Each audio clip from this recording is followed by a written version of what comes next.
Ni inkuru ibabaje ku muvandimwe Ismael Mwanafunzi, umunyamakuru Ismael Mwanafunzi. Ni inkuru ibabaje cyane. Ni inkuru yatangiye ku itariki 14 z'ukwezi kwa munani 2025, ubwo abandi bari kwishimira kujyanwa mu ijuru kwa Bikira Mariya, abandi bari kurira kubera Ismael Mwanafunzi, kubera ibyari byabaye kuri uyu nguyu Ismael Mwanafunzi. Tutiwe dutinda, icyamubayeho gikomeye nuko umuyoboro wa YouTube wa Ismael Mwanafunzi wamaze gusibwa kuri YouTube, ndetse ukabutana ushaka no kuri Google ngo ubone, bitewe n'igihugu cya Democratic Republic of Congo DRC, bitewe n'igihugu cya Democratic Republic of Congo. Ibyo byose nibyo tugiye kuvuga ukuntu byagenze kugira ngo Congo ijye muri operasiyo yo kuba yahagarika umuyoboro wa YouTube wa Mwanafunzi, ndetse uhita unasibwa kuri YouTube. Umuyoboro wari ukuze cyane, wakurikirwaga n'abantu barenze 400,000 by'abasubscribers. Umuyoboro winjizaga amafaranga menshi cyane, umuyoboro wari uhagaze agaciro kama miliyoni menshi cyane. Mwanafunzi yamaze kuheba.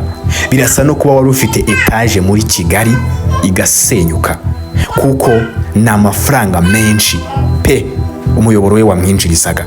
Ariko uwo muyoboro tuvugana wamaze gusenyuka, wamaze gusigana na YouTube kubera igihugu cya Repubulika Iharanira Demokarasi ya Kongo.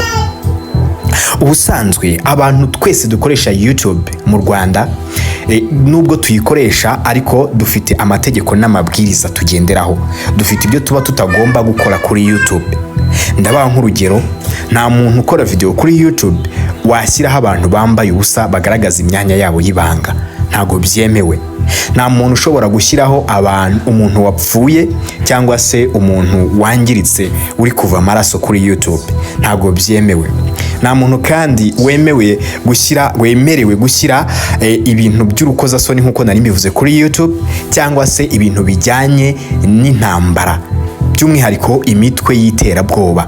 Nta muntu wemerewe gushyiraho ibijyanye no kwamamaza imitwe y'iterabwoba. Ako kantu k'umutwe w'iterabwoba ndaza kukagarukaho. Iyo rero ukoze bimwe muri ibi n'ibindi byinshi ntabashije kurondora, YouTube bwayiraguhana, ishobora kuguha igihano cy'uko utazongera guhembwa amafaranga yayiteka n'iteka, ukagomeza ugakora video ariko utazongera guhembwa amafaranga ya YouTube. Ushobora kandi no gusiba umuyoboro wawe. Ibyo ni ibihano bikomeye ikunze gutanga. Ibyoroheje byo ntago ndibwirirwe mbigarukaho, ariko ibyo bihano bibiri, gusibwa k'umuyoboro wawe no kuba utakemerwa kongera guhembwa na YouTube iteka n'iteka, ibyo nibyo bihano bikunze gukorwa cyane cyane iyo umuntu yakoze bimwe muri ibyo ngibyo nari maze kuvuga. Niyo mpamvu mutazigera mubona umuntu basize kuri kamera yapfuye. Muzabona amasanduku cyangwa se amasirikei, muzabona n'ibindi, ariko ntago muzigera mubona mu maso h'umuntu wapfuye. Ntago muzigera mubona umuntu ari kuva amaraso kuri YouTube, ntago ibyo byemewe. Ntago muzigera mubona umuntu wambaye ubusa, ntago muzigera mubona pornography, filimi z'urukozasoni kuri YouTube. Wibeshye ukabikora, igihano wahabwa kirakomeye cyane. Uti rero Ismael Mwanafunzi byamugendekeye bite? Byatangiye ubundi imiyoboro myinshi yo mu Rwanda yose isibwa, myinshi yose yagerageje gukora kuri Congo, kuvuga M23. Mwibuke mu kanya nababwiye ngo M23 imitwe y'iterabwoba ntago byemewe kuyivugaho kuri YouTube. Amacano yose yo mu Rwanda yagerageje kuvuga kuri M23 yagiye ahura n'ibibazo byo guhita asibwa bitewe n'igihugu cya Congo. Congo yashoye amafaranga menshi mu kurwanya u Rwanda no mu kurwanya aba content creator bose bakora video mu Rwanda bavuga ku bijyanye na M23. Congo yamaze kwishyiramo ko M23 ari y'u Rwanda. Bityo rero bumva ko ngo imitwe cyangwa se amacano yose yo mu Rwanda ari kuvuga M23 ngubwo ari kwitiza umurindi ndetse no kuyiteza imbere no kuyamamaza. Bityo buri cano yose iri mu Rwanda yibeshye igakora kuri M23, haba hari ibibazo byinshi kwiraza gusibwa kuri YouTube.